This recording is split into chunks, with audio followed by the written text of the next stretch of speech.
Odmah posle velikog nazeba, usled jakog vetra, kiše, ležanja na hladnoj zemlji ili u hladu na mokroj travi, od mokrih i prozeblih nogu, posle jakog bronhitisa, posle gripa, pa i posle umora i slučajne zaraze, dobija se zapaljenje pluća.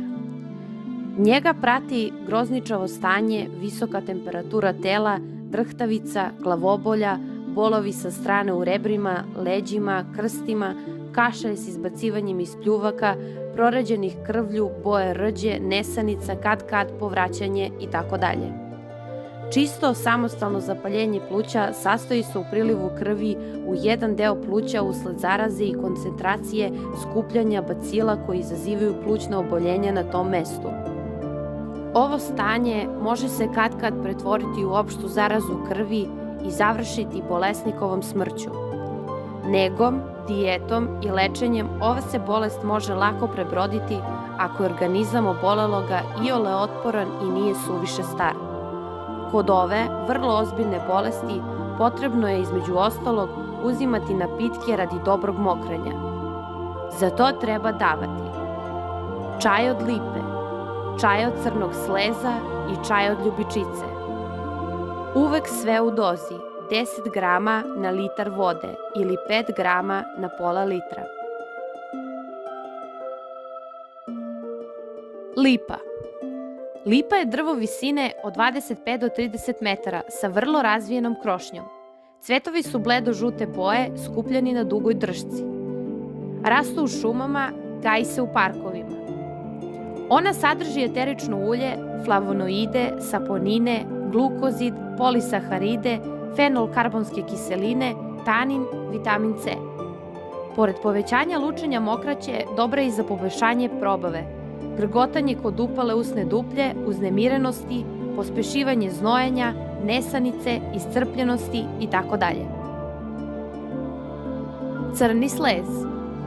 Crni slez je uveliko zastupljena biljka na našim prostorima. Može se naći u velikom broju naselja, manjim poljanama i livadama.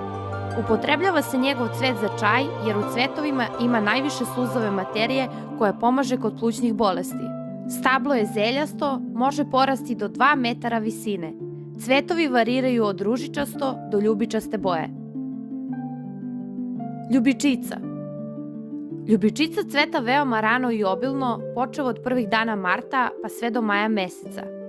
Mirisni cvetovi su tamno ljubičaste boje koje stoje pojedinačno na dugačkim stabljikama. Raste na čistinama, na senovitim mestima uz ivice šuma i uzgaja se u baštama. Za lek se skupljaju listovi, cvetovi i koren. Koristi se i u lečenju astme, tuberkuloze, glavobolje, nadimanja zapaljenja grla, osipa itd. Zbog umirujućeg delovanja koristi se i kod teškog disanja, histerije i nesanice. Posle pada temperature, ne pre, daje se jedan od onih lekova koji pomažu izbacivanje sluzave materije iz pluća, odnosno šlajma, a to su jaglika ili jagorčevina. Jaglika je višegodišnja biljka sa kratkim korenom braun boje. Listovi su jajasto okrugli, prizemni i skupljeni u rozetu. Cvetovi jaglike ili jagorčevine su složeni u štitastu cvast. Čitava biljka je dlakava. Raste na planinskim područjima, svetlim šumama, livadama, među živom ogradom ili u žbunju. Pored toga što je dobra za lečenje plućnih bolesti, odlična je i kod nesvestice i lupanja srca. Čaj pripremljen od cvetova povećava broj crvenih krvnih zrnaca, koristi se u lečenju migrene i neuredne menstruacije. Koristi se i u lečenju bolesnih bubrega i reumatizma. Čaj pripremamo tako što 4 do 6 grama jaglike prelijemo šoljom ključale vode. Čaj piti 3 puta dnevno. Očajnica. Očajnica ili macina trava je odavno poznata lekovita biljka. Preporučuje se u tretmanu plućnih bolesti, groznice, bolesti disenih organa, želuca, kašlja žutice, bolesti živaca i nekih ženskih bolesti. Pomaže kod manjka apetita, groznice, tuberkuloze i poboljšava rad jajnika. Ovaj čaj je mnogim ženama pomogao da postanu majke. Priprema čaja. Jednu malu kašičicu očajnice preliti sa 200 ml ključale vode. Ostaviti da ostoji 10 do 15 minuta. Procediti i piti. Čaj piti 2 do 3 šolje dnevno. Ako posle zapaljenja pluća postoji suvišno izbacivanje ispljuvaka i to se izbacivanje otegne na duže vreme, onda je korisno primeniti gospin cvet ili kantarion. Kantarion ili gospin cvet. Kantarion je višegodišnja zeljasta biljka sa razgranatim korenom. Stabljika je uspravna, razgranata pri vrhu, cvetovi su žute boje. Raste u šumama, na pašnjacima i livadama. Primenjuje se kao čaj u dozi 10 do 15 grama cvetnih vrhova, prokuvanih brzo u litar vode i daje po 2-3 šolje dnevno pre jela. Podbel. Podbel je višegodišnja zeljasta biljka iz porodice glavočika. Raste na livadama kao samonikla divlja biljka. Koristi se u lečenju organa za disanje već vekovima. Ulazi u sastav plućnog čaja kao sredstvo protiv kašlja. Za medicinske svrhe koristi se cvet i listovi, a u pojedinim situacijama i koren. Podbel sadrži tanin, flavonske glikozide i razne organske kiseline. Najviše lekovitih materija ima u listovima. Podbel je jedna od najefikasnijih biljaka za lečenje upornog i hroničnog kašlja, bronhitisa, larengitisa, upale pluća, astme i otežanog disanja.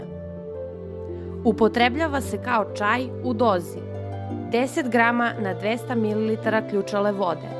Pravilno konzumiranje je 3 do 4 šolje dnevno i ne duže od 4 nedelje. Dobričica. Dobričica je zeljasta višegodišnja biljka iz porodice nana. Ima mesnate listove i ljubičaste cvetove. Raste 40 do 50 cm u visini. Možemo je naći skoro svuda, po livadama, poljima, parkovima, šumama itd. U lekovite svrhe upotrebljava se list i cvet. Ova biljka od davnina se koristi za probleme disenih organa, jer ima snažno antibakterijsko dejstvo. Priprema čaja. Jednu supenu kašiku čaja natopiti u 4 decilitara hladne vode. Ostaviti da odstoji 12 sati, a zatim staviti na vatru da ključa par minuta.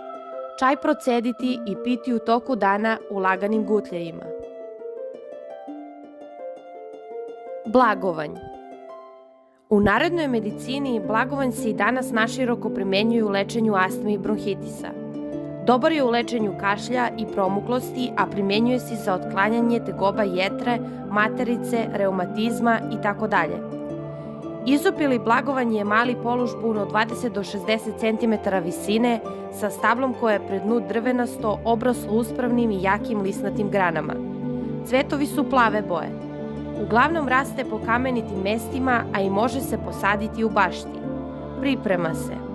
4 grama blagovanja preliti sa 200 ml vode. Piti 2 do 3 šolje dnevno. Ako želite da podržite naš rad i ako smatrate naš rad korisnim, lajkujte video i zapratite naš YouTube kanal za više videa o prirodnom lečenju. Ostanite zdravi, s Bogom!